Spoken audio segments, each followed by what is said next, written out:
15-16 నెలల కాలంలో కూటమి ప్రభుత్వం సాధించిన ఘనకార్యం ఏంటంటే, మీరు జైలు అంటున్నారు, మేము బెయిల్ అంటున్నాం, మీరు జైలు అంటున్నారు, మేము బెయిల్ అంటున్నాం, మీరు జైలు అంటున్నారు, మేము బెయిల్ అంటున్నాం. ఈ రకంగా అభివృద్ధిని, సంక్షేమాన్ని పక్కన పెట్టి జైలు బెయిల్తోనే ఈ 15 నెలల కాలం, 16 నెలల కాలం పుణ్యకాలం గడిచిపోయింది. అయ్యా చంద్రబాబు నాయుడు, నీ లాఠీలతోనో, తుపాకీ తూటాలతోనో, పోలీస్ స్టేషన్లతోనో, ఇట్లాంటి సెంట్రల్ జైళ్లతోనో, నీ ఎర్రబుక్కుతోనో ప్రజాస్వామ్యాన్ని ఖూని చేయలేవు. నువ్వు ప్రతిపక్షాల గొంతును కూడా నొక్కి పడేయలేవు. ఇది చరిత్ర చెప్పిన నిజం. ఈవెన్ ఇందిరాగాంధీ ఎమర్జెన్సీ పెట్టినప్పుడు కూడా ఇంత భయానకమైన పరిస్థితి ఈ రాష్ట్రంలో లేదు, ఈ దేశంలో కూడా లేదు. ఇందిరాగాంధీ ఎమర్జెన్సీ కంటే నూరంతల ఇబ్బంది పెడుతున్నావు నువ్వు ప్రజల్ని కానీ, మా ప్రతిపక్షాలను కానీ. దయచేసి ఇదే సెంట్రల్ జైలు దగ్గర గతంలో పవన్ కళ్యాణ్ వచ్చి ఇక్కడ చంద్రబాబు నాయుడిని జైల్లో ఉన్నవాడిని పరామర్శించడానికి వచ్చి ఆయన మాటలు కోటలు దాటినాయి. ఈరోజు ఆయన గడప దాటే పరిస్థితి కూడా లేదు. దయచేసి ఈరోజు మనం గమనిస్తే మిథున్ రెడ్డి గారు గౌరవ ఎంపీ, 3 సార్లు ఎంపీగా ఎన్నికైన వ్యక్తి. అతన్ని లోపల పడేసి ఇప్పుడు ములాఖతులో నాకు తెలుస్తున్నది ఏంటంటే, అక్కడ నరమానవుడు కనపడకుండా అతన్ని ఎవరితో మాట్లాడనీయకుండా అంతర్జాతీయ తీవ్రవాదిని చూస్తున్నట్లు ఆ రకమైన చర్యలను తీసుకుని అతన్ని హీనాతిహీనంగా హింస పెడుతున్నారు. ఇది ప్రజలందరూ కూడా గమనించాలి. ఈరోజు 4-5 కిలోమీటర్ల దూరం నుండి బ్యారికేడ్లను కట్టినారు. ఇటువైపు ఏ ఒక్క జన సంచారం లేకుండా పాకిస్తాన్ బార్డర్లో ఏ రకమైన బందోబస్తు ఉందో ఆ రకమైన బందోబస్తును పెట్టడం జరిగింది. ఇదే అవసరమా అని ఈ ప్రభుత్వాన్ని నేను ప్రశ్నిస్తున్నాను. దయచేసి ఇప్పటికైనా మీ దొంగ కేసులను, దొంగ ఎఫ్ఐఆర్లను, దొంగ ఇన్వెస్టిగేషన్ని, దొంగ రిమాండ్లకు పులి స్టాప్ పెట్టి ఇప్పటికైనా మీకు మంచి బుద్ధి తెచ్చుకొని ప్రజాస్వామ్యబద్ధంగా పరిపాలన సాగే విధంగా మీరు ముందుకు పోవాలని కోరుకుంటున్నాను. గౌరవ పార్లమెంట్ సభ్యులు మిథున్ రెడ్డి గారిని ములాఖత్లో కలవడం జరిగింది. నేను, మాజీ పార్లమెంట్ సభ్యులు మాధవ్ గారు. మరి మిథున్ రెడ్డి గారు చాలా నిబ్బరంగా, చాలా మనోస్థైర్యంతో ఉన్నారు. తెలుగుదేశం పార్టీ కూటమి ప్రభుత్వం, చంద్రబాబు నాయుడు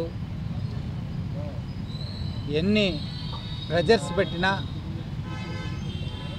వాటికి వేటికి కూడా భయపడుకోకుండా ఒక మనోధైర్యంతో మిథున్ రెడ్డి గారు ఈరోజు ఉన్నారనే విషయం ఈ సందర్భంగా మీ ద్వారా తెలియజేస్తున్నాం.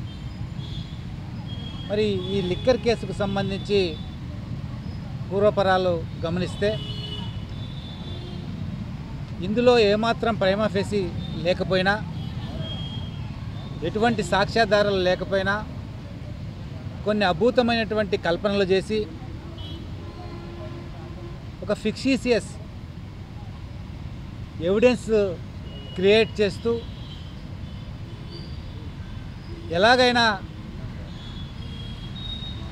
పెద్దిరెడ్డి రామచంద్రారెడ్డి గారి ఫ్యామిలీని, అలాగే గౌరవ జగన్మోహన్ రెడ్డి గారి ఇమేజ్ని తగ్గించాలా, భంగపరచాలనే ఆలోచనతో చంద్రబాబు నాయుడు ముందుకెళ్తున్న విషయం ఈ సందర్భంగా మీ ద్వారా కూడా సభ్య ప్రపంచానికి తెలియజేసుకుంటున్నాం. మరి చంద్రబాబు నాయుడు, ఈ కూటమి ప్రభుత్వం ఇలాంటి తప్పుడు కేసులు ఎన్ని పెట్టినా వైఎస్ఆర్ కాంగ్రెస్ పార్టీ నాయకులు కానీ, కార్యకర్తలు కానీ ఏమాత్రం భయపడుకోకుండా ఈ ప్రభుత్వం చేస్తున్నటువంటి అన్యాయాలు, అక్రమాలు ఏవైతే ఉన్నాయో వాటన్నింటినీ కూడా ఎండగడుతూ ముందుకెళ్తామని సందర్భంగా తెలియజేసుకుంటున్నాం. మరి యాక్చువల్గా తెలుగుదేశం పార్టీ హయాంలో ఏదైతే లిక్కర్ వ్యవహారం జరిగిందో అక్కడ ఒక పెద్ద స్కామ్ జరిగింది.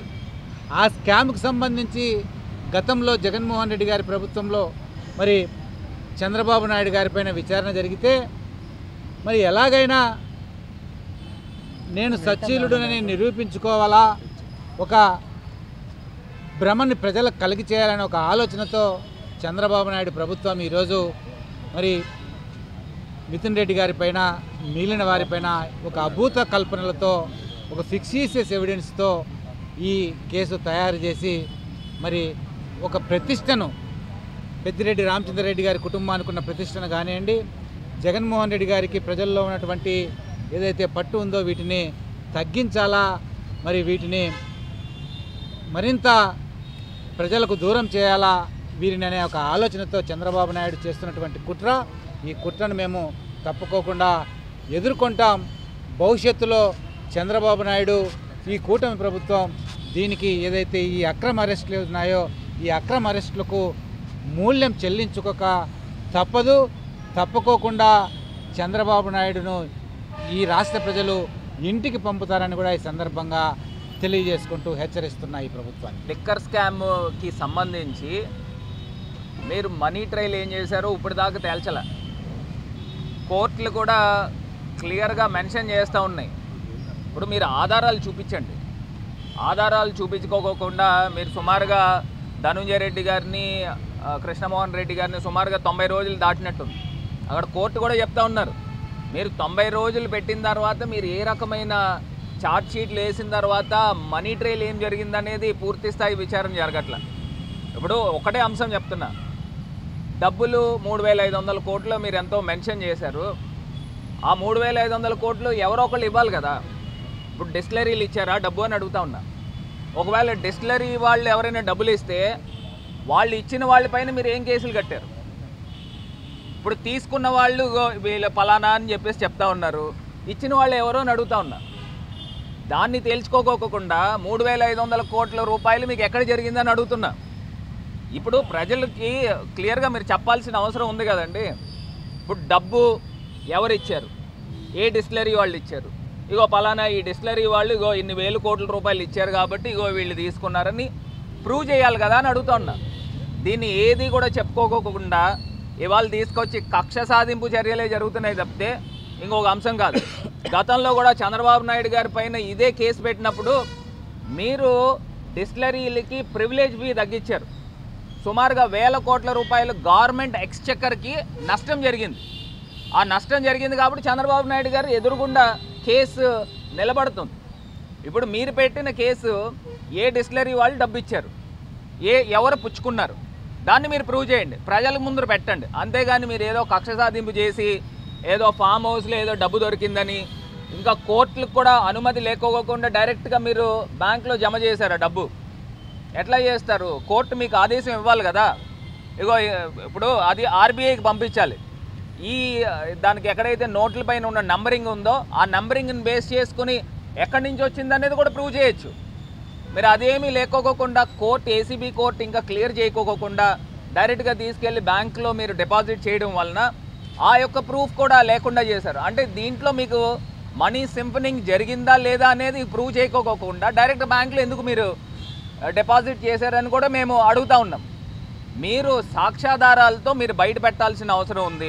అవేమీ లేకుండా పెద్దిరెడ్డి రామచంద్రారెడ్డి గారు అని అంటే మీకు పీకల దాకా కోపం ఉంది, కసి ఉంది. దాని గురించి వాళ్ళ కొడుకుని మిథున్ రెడ్డి గారు గౌరవ పార్లమెంట్ సభ్యుడు, 3 టైమ్స్ ఎంపీ, అతన్ని తీసుకుని వచ్చి మీరు జైల్లో పెడితే మీకు ఆనందం కలుగుతూ ఉందా చంద్రబాబు నాయుడు గారు అని అడుగుతా ఉన్నాం. మీరు ఒక్కటైతే మర్చిపోబాకండి, ఎల్లకాలం మీ ప్రభుత్వం ఉండదు. మీరు బయటికి వెళ్ళి ఒకసారి ప్రజల దగ్గర మీరు గమనించండి, మీ ప్రభుత్వం పైన ఎంత వ్యతిరేకత ఉందో.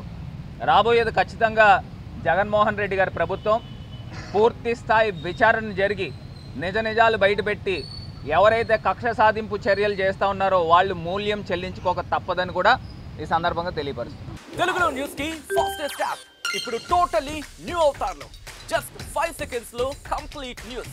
సోషల్ మీడియాలో ట్రెండ్స్ కి one stop solution.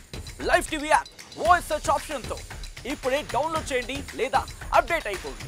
App link డిస్క్రిప్షన్లో ఉంది.